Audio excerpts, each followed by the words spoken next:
CashColorCannabis, a high level of conversation on LivehiphopDaily.tv. And I finally got my guest in the building, Bizzare. How you doing, sir? What's up, man? How's it go? What up, though? Man, I'm good, man.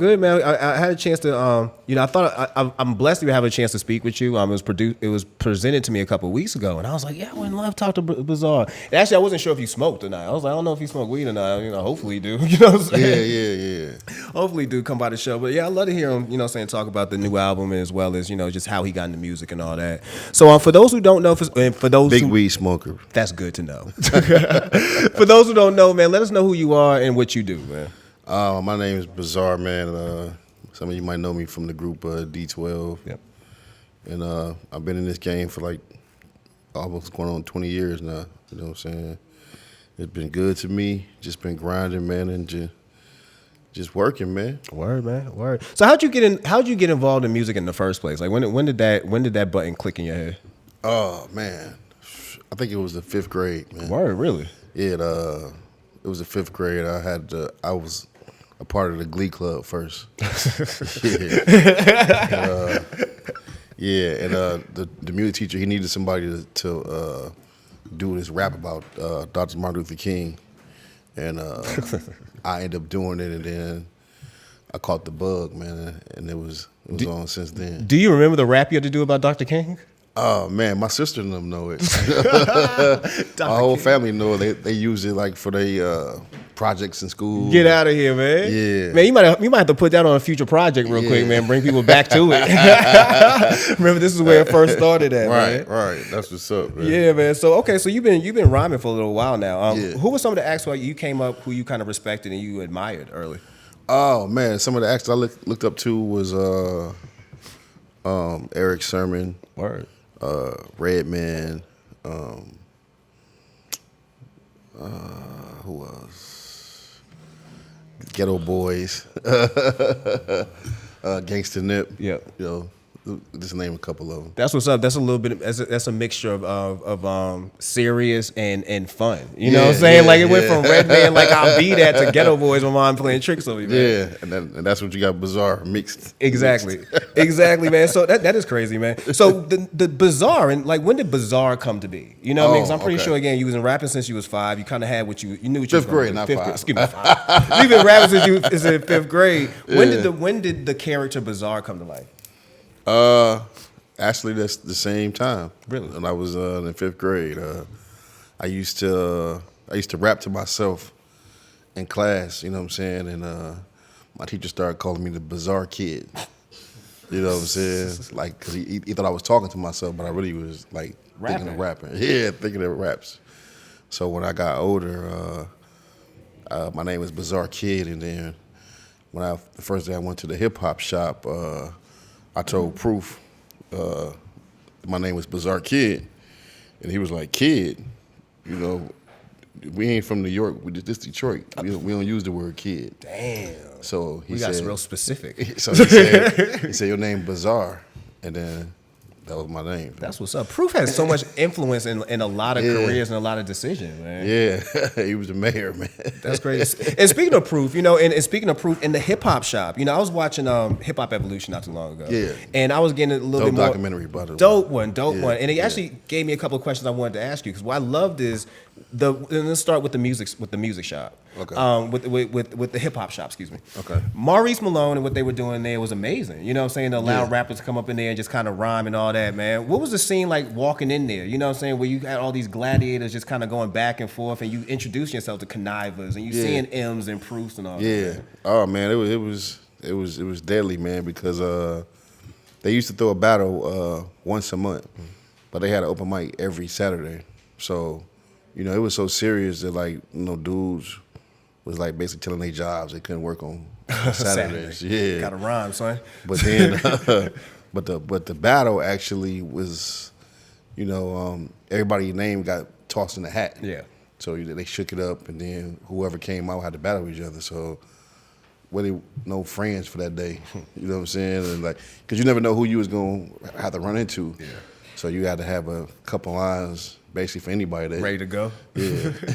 That's what's up. Who was the person, do you remember your fiercest battle while you was at back in the day, back at the hip hop shop? My fiercest battle? Yeah.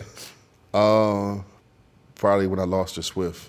Really? I like how y'all was all like, we eventually y'all become a whole group, but y'all was wild and y'all was going to war for a little while, bars wise.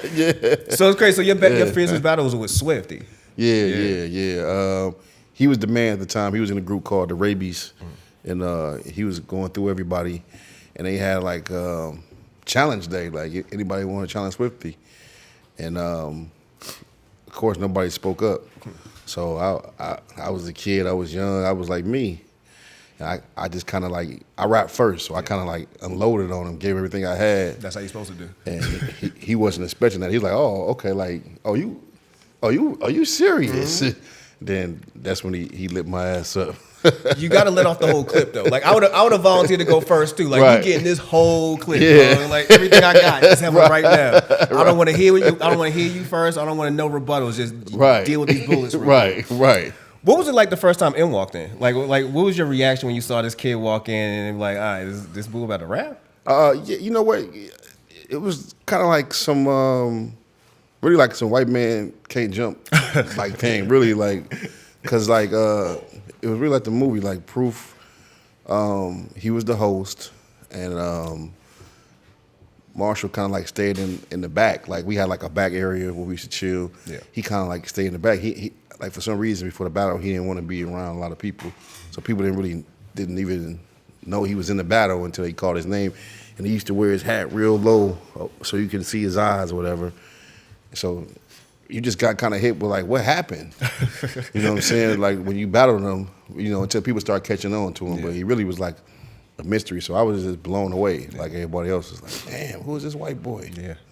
That's great. And as the story, as we all know, M eventually would take off from the scene of the underground scene and eventually become a commercial artist. Right. And I heard this story from you as I was watching Hip Hop Evolution. He literally called you at work and said, "Yo, come out to California. We about to do this music." Yeah, I had moved to Texas, Dallas, Texas, and I hadn't heard from him for probably like a couple months. And the weed. Yeah. We need an ashtray too. We need an ashtray too, boy. The weed. The weeds. Oh no, where I'm not sick, it's my allergies. Allergies been killing me. The land is terrible for allergies, man. Terrible for allergies, bro. There you go. So you made your way from Dallas to LA after Eminem made the call? My parents moved to Dallas. I had no choice. I was like 18. 19, and they moved to Dallas, and I had heard from them for like 2 months, and I was working at this hospital, and I had to do like a round around the hospital, walk around the hospital, and so my boss called me on a walkie-talkie and says, you got a call inside the guard shack, and I'm like, who the hell got my number at work? And then I got on the phone, it was him. He was like, yo, this Marshall, I just got signed to Dr. Dre. I'm like, what? He's like, I just got signed out to Dre. I'm in L.A., man. So random. I knew he was going out there for a battle. Yeah. But I didn't know, it was going to be like that. So shit, I quit my job and I moved to L.A. the next day. And the rest was history, man. You went out there and you watched Marshall go through his couple albums, and eventually the D12 project did happen. Yeah. Speak to us about D12 and how that came about, and how instrumental it was as far as helping you become the artist that you are right now. You know what, really? When I was out there with him, he was working on his album, and I felt like I was in a way for a minute. So this independent label in Detroit called Federation Records, they offered me a solo deal. So I told him I was like, man, I need to go back to Detroit. He was like, man, what? You need to stay here with me. I was like, man, you got your deal. Yeah. You owe. I was determined to make my own name. So when I went back to Detroit, I had kind of like got my buzz up. I had a record on the radio, and I had brought D12 back together. So I was kind of like holding the fort down. Okay. So when I got ready to sign when he got ready to do the D12, first he signed me. He signed me solo. Yeah. You know what I'm saying? I can't talk to his boy. Wait, so was it the Shady?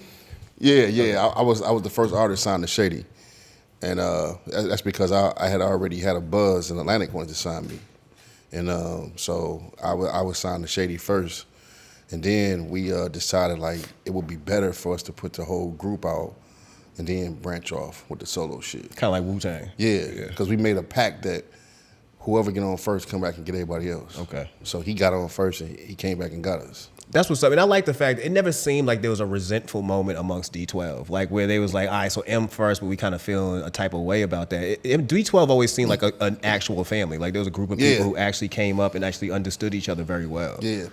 I mean, you know what?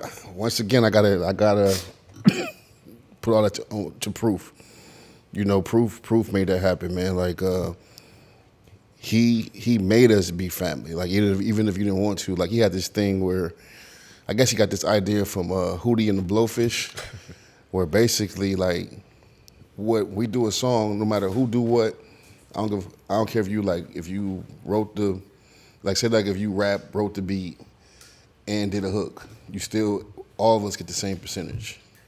Regardless of who do what on the song. That's fair. You know what I mean? Groups get into arguments over that alone, man. bro. Over that alone. Man. Look, shit, over that alone. Like this one person, like case in point, immature. Like this one person is a little bit bigger than everybody else. I want to come do my little solo records, therefore I get more money than you. That's, you know. Yeah. That's nothing too. We all get the same money. It builds up a situation where people start becoming resentful of each other. Oh, yeah. Well, see, we never... I don't know no type of problems, man. We would.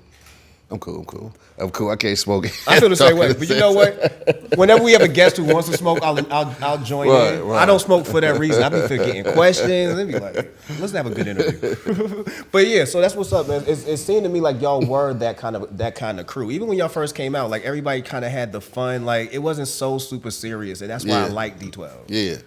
We it's really a reflection of our personality. You know what I'm saying? M is a reflection of us. Yeah. Like if you was to hang around us, you'd be like, damn, they act like Eminem, or Eminem act like them. You know what I'm saying? Because that's we some funny guys, but serious at the same time. Yeah. So during that time when M was popping and the group was rising, we were also watching a change in the industry. You was watching a lot of labels kind of merge together. You were watching a lot of people drop off.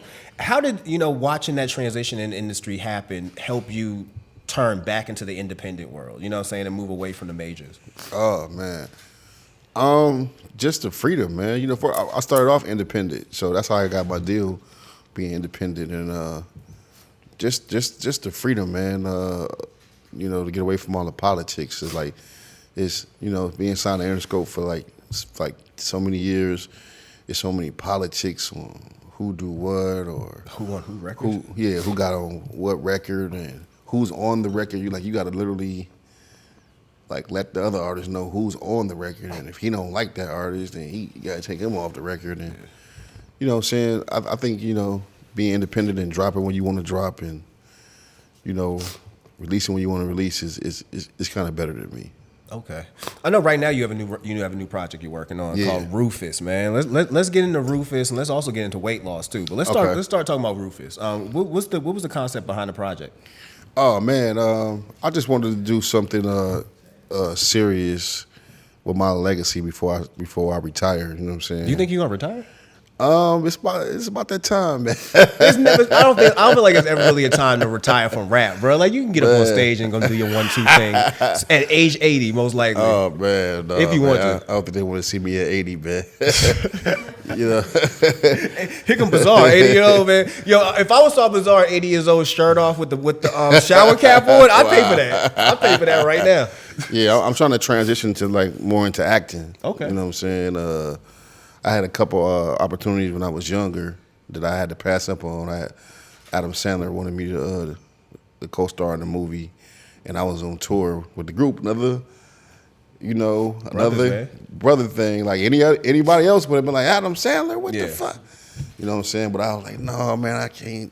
What movie was it? Longest Yard. Get out of here! You supposed to be in Longest Yard? Yeah, I was supposed to be Cheeseburger Eddie. I think Terry Crews played that part. Yeah, Cheeseburger Eddie. Yeah, but they ended up still getting us in the movie on a little small part. But I was supposed to be a part. Yeah. Well, that's what's up, man. So you see, you revisiting that now in your life. And then I was what else did I do? I was the co-host for Jimmy Kimmel for like a month. Really? Yeah. Bro, why am I just missing it? But I don't watch Jimmy Kimmel. I'm like, damn, did I miss that? Was that one of the episodes where Matt Damon actually came on? Like, did I miss that? Man, but it was like the same thing, you know, touring and, Yeah. you know what I'm saying, like, sacrifice, man. Man, it's a big sacrifice, but that sacrifice brought us to Rufus and brought us to the space you have now. So with the album, like how many tracks are on it? Like who are some of the producers you work with? It's like 15 tracks on there. It's definitely different from a Bizzare album. Like you know, some singing on there, a lot of singing. Yeah, from the Glee Club days. Some Glee Club days. I'm trying to picture Bizzare in Glee Club, man. And it's just like telling about my real life, man. You know, telling my story because I don't think nobody ever heard my story. You know what I'm saying? So it's just telling my story, the trials and tribulations that I went through growing up with asthma. You know what I'm saying? Growing up from a strict household with parents being Jehovah's Witnesses. You know what I'm saying? Just, you know, starving and living with my auntie with no heat and water, having to balance out, do you want to rap or do you want to work? You know what I'm saying? Because I was kind of like in a unique situation where like my parents, they stayed in Dallas and they kind of like stayed in a nice little neighborhood and they kind of offered me like a job or, you know, some stability. Yeah. But I wanted to rap, and it was at my auntie house, but that's where the house where no water and no gas. It wasn't comfortable. So they was dangling like a carrot, like, come on, come back over here. You want water, heat? Yeah. Place to stay. You like food? You know what I'm saying? Like, what you want to do? I'm like, no, I want to rap. I want to rap, but... This is like the opposite of Raekwon. Like, if you watching the Wu-Tang story now, like, Raekwon comes from a really nice family, and I keep wondering how you left this God-fearing family to camp out in the projects and be shooting at people. Yeah, because he was homeless at one point. Yeah, right? at one point, and as he's homeless, I'm like, but you have a whole family. Like, your mom and dad is sitting on the couch singing gospel songs right this second, and you are homeless in a project. Like, it's crazy, but yeah, he wanted to do that to hustle, and you wanted to do your thing to rap. Yeah, man, the sacrifices we make. For real, man. But looking back on it, it was definitely a needed situation. So with Rufus, man, what do you feel like this is? Why do you feel like this is a pivotal moment for your career? Man, I think, you know, a lot of the songs I freestyled them in the booth. I think it was, you know, I think it's just time, man. You know, I had made like 2 songs where I sung on, and I was playing them for Mr. Porter in D12. Yeah. And he was like, yo, who is this? Who's that singing? I was like, that's me, man. You know, he was like, what? He was like, man, you need to do a whole album like this, man. So, you know, here I am, man. Do you got any production from Porter on there? Yeah, yep. I got like 2 songs from Porter on there. I got my main producer, Super. He's from Chicago. I got this white kid from Detroit called Foul Mouth. He gave you like that old that old J Dilla feel. You know what I'm saying, that we know and love. So you know, that's one thing I always wondered. Did M ever get a chance to get on the Dilla beat? I don't know. I know he was we always big fans. Yeah, because when I think about the scene, I'm like, yo, it'd be crazy if they never crossed paths. Like low key, he was the first legend at the hip hop shop. Dilla. Yeah, because when we was going to the hip hop shop, he was already on. Yeah. So he used to pull up in his like great Range Rover. And he used to pull up on the sidewalk and like he would play us songs. Like he played us the Buster song before it came out. He played us that I remember when he played The Stakes Is High, De La Soul. Ooh. You know The Stakes Is High. You know what I'm saying? I was like, ooh. We was just in there going crazy. Like he was our inspiration, man. He was doing it, man. He was doing it because he was, you know, he was originally in Slum Village. Yeah. And he gave Q-Tip they demo. And Q-Tip was like, I don't like the rappers, but I like the beats on here.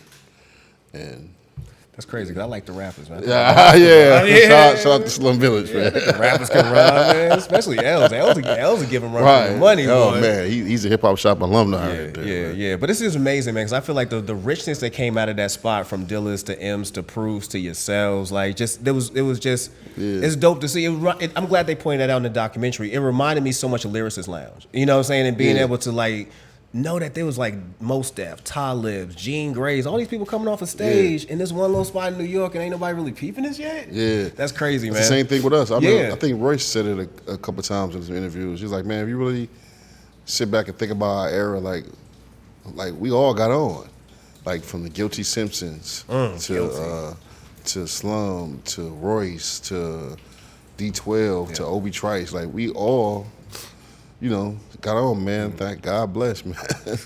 How you feel about new rappers from Detroit? Because when I look at people like, say, even Danny Brown gives me a lot of Bizzare. You know what I'm saying? Okay. Like I love these acts I'm watching coming out. Even to Sean's, to Bizzare's, to some of the younger cats, even to some of the females I'm hearing. Like, but yeah, I'm just loving some of the vibes from something coming from Detroit. Yeah. One thing about Detroit is very diverse, man. Like, you can go. Like, we got our gangster scene popping too now. Oh, yeah. You know what I'm saying? Never stopped. Yeah, with Bad Gang, T Grizzly.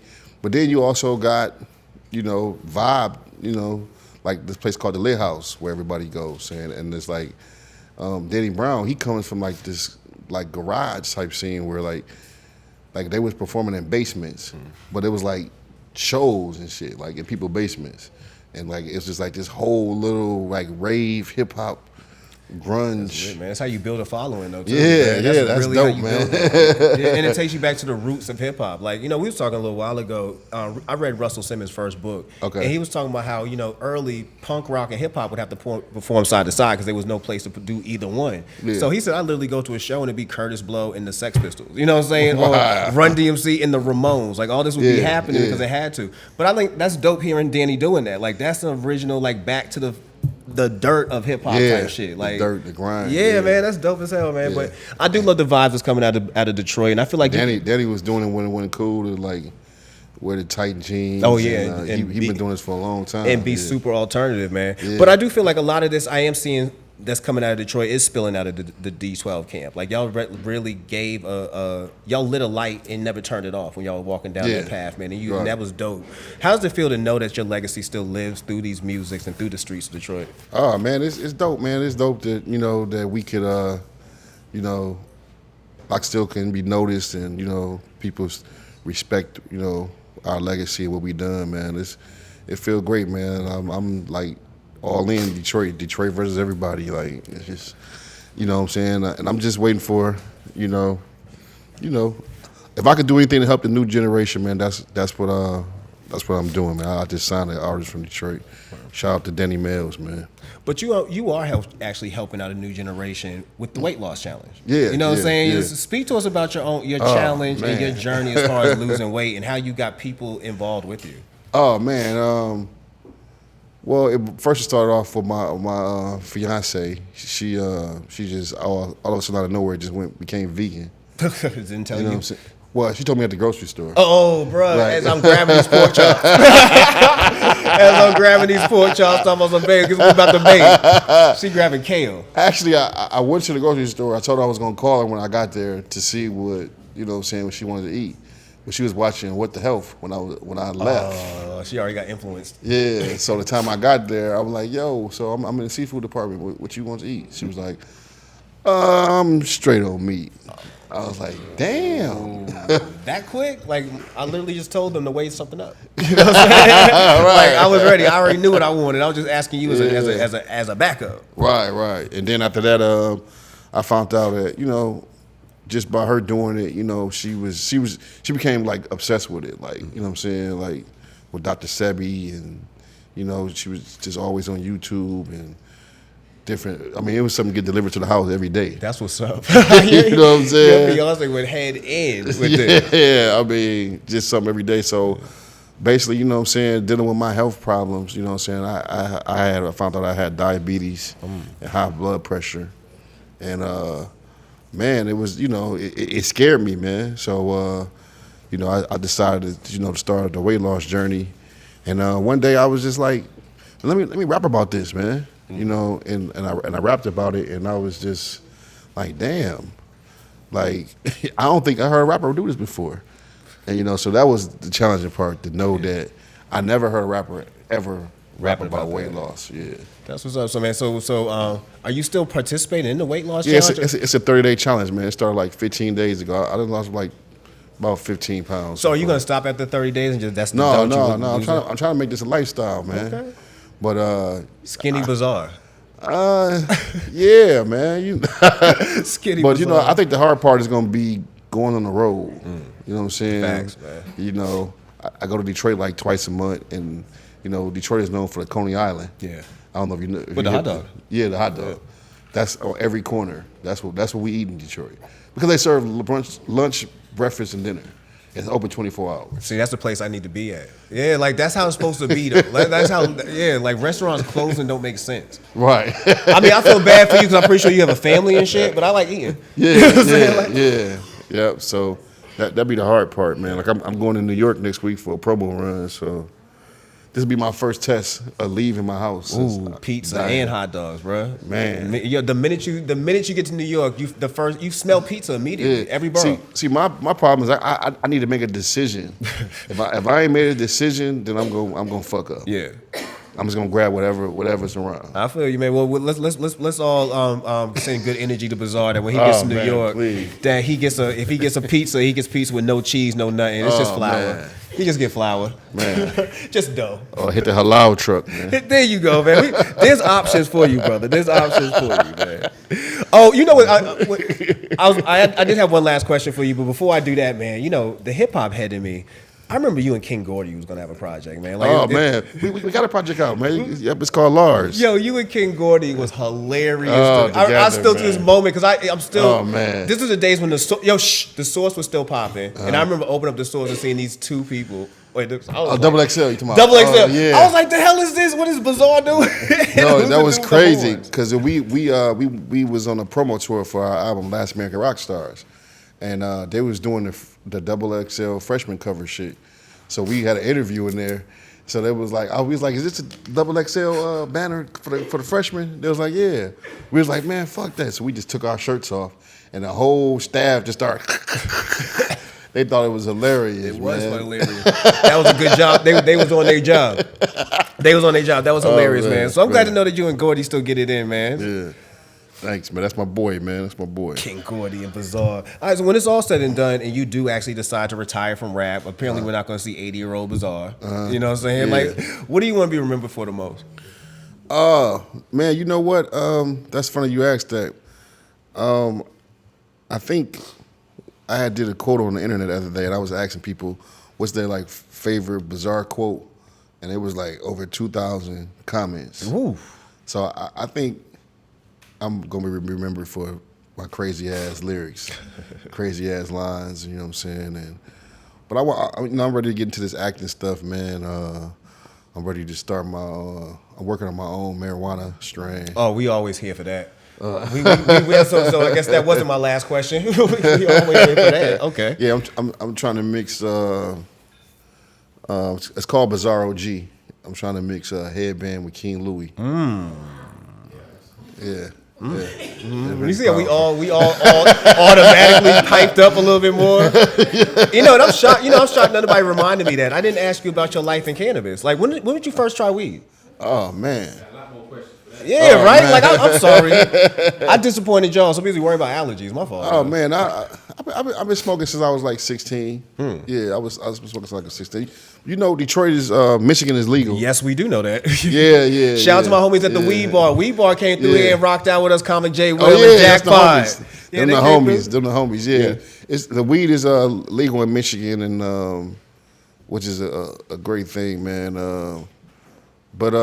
Yeah, I've been smoking weed for a long time, man. I remember like 10 years ago, we used to fly private with Marshall. I was like the first dude bringing back Kush to Detroit. Just to illegal, smoke, just trapping, early trapping. And one time I had got scared because it was the police was like they was raiding tour buses heavy and shit. So I had brought like damn near half a pound back, and I had put a whole bunch of dryer sheets in my bag. Man, we were smoking dryer sheets for like 2 months. Man, the taste. Yeah, I'm about. Yeah, the taste, the chemical reactions. We're not dead though. You know what I'm saying? Ain't nobody dead though. It's one of them moments. I'm still here, man. Yeah, smoking dryer sheets. But and shit. yeah, but man, I try to calm down, man. I'm pretty sure you. I heard Wiz Khalifa talk about him giving me a dab. Like if you do, like he gave me a dab, and I like damn near passed out. I can't do dabs and edibles. Oh, that happened? Yeah, yeah. Oh. yeah. Dabs and edibles. Like edibles, like I done canceled a couple shows. Because of edibles? Yeah, like Jesus. literally the promoters like there. I'm like, yo, I can't perform, bro. He's like, huh? Man, it gives me like a mushroom reaction for some reason, and like you know, some people it's just like a body high, but for me, it's more like a in and out. You be tripping out. Yeah, I'll be really tripping. That's man. crazy. That's crazy. So FYI, if y'all booking Bizzare for a show, no edibles on deck. Yeah, no edibles. If you want a show. Yeah. If you want a show. After the show, man. That's after crazy. The show. And dabs too. So what's your favorite strain? Headband. That's why you're trying to mix it. Yeah. Make your own thing. Okay. It's an old strand. Yeah. But man, that's like I fell in love with that, man. Headband was one of the first strains I would hear, I guess, even back in the day. Like you know what I mean? Like before when I just thought weed was weed, you know what I'm saying? Before you know somebody would slide in, hey, we got this headband. We got this other shit, you know what I'm saying? Like I remember when somebody slid me and said, hey, we got this Arizona. I would have thought Arizona was the best weed ever, dog. Like that Arizona popcorn mid, buddy. Yeah. Popcorn mid. What's your favorite strain? My favorite strain, I'm a sour OG dude. Ooh, sour OG. I really starting to really like you know, I got a strain last week called Blue Moon, which is 60% indica, 40% sativa, and that's a smooth smoke. But I love sour OG like all times, man. Like that's my strain go to forever. Okay, you ever had beef and broccoli? No. Yeah. No. That's sour OG mixed with chocolate tie. Why? I was about to say that's like some New York shit yeah, for real. New York shit. Yeah, like the Brooklyn met the Bronx. They had a scrap in Rikers Island, and this was the result: beef and broccoli. OG. That's where I smoked it at the first time. Okay, makes sense. Somebody walked up to each other and said, "What up, B? Dead ass, son.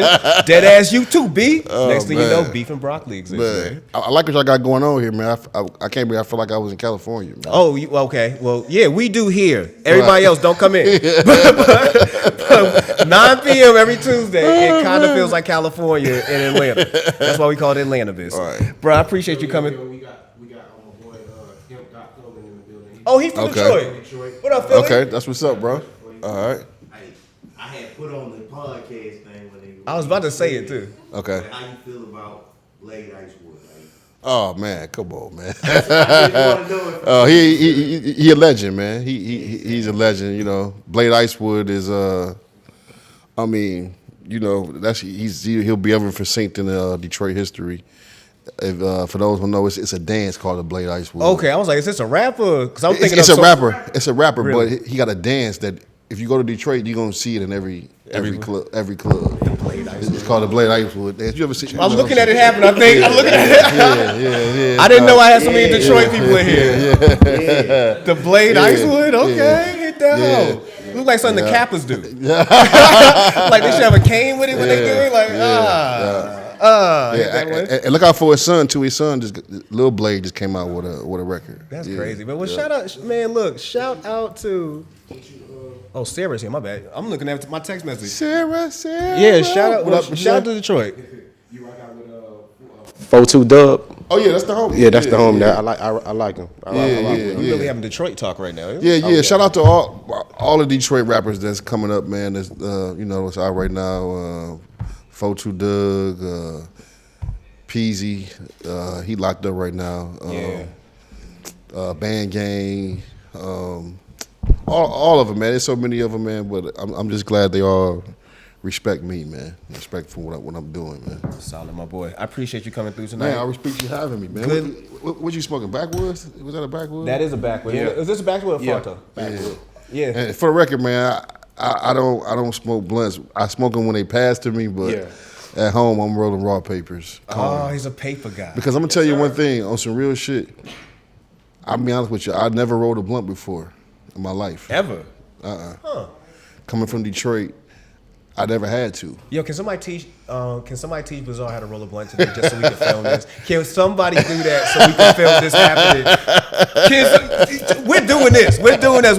We got plenty of practice weed in this building. We got to see this man roll a blunt. Right. Somebody's always, you know, around me is always the best blunt roller. Something's already happening. You know what I'm saying? Something already happened. So I never had to learn how to roll a Do you know how blunt. many people never learn how to read because of that same reason? Like, like seriously, there's always somebody reading around me, or you know what I mean? I don't got to, so I just never learn how to read. So I'm glad you learned how to read, but we're gonna teach you how to blunt. We're gonna teach you how to roll a blunt while we down here, man. Oh man, it look complicated, man. It's like It look complicated, especially those backwoods. We man. got you, man.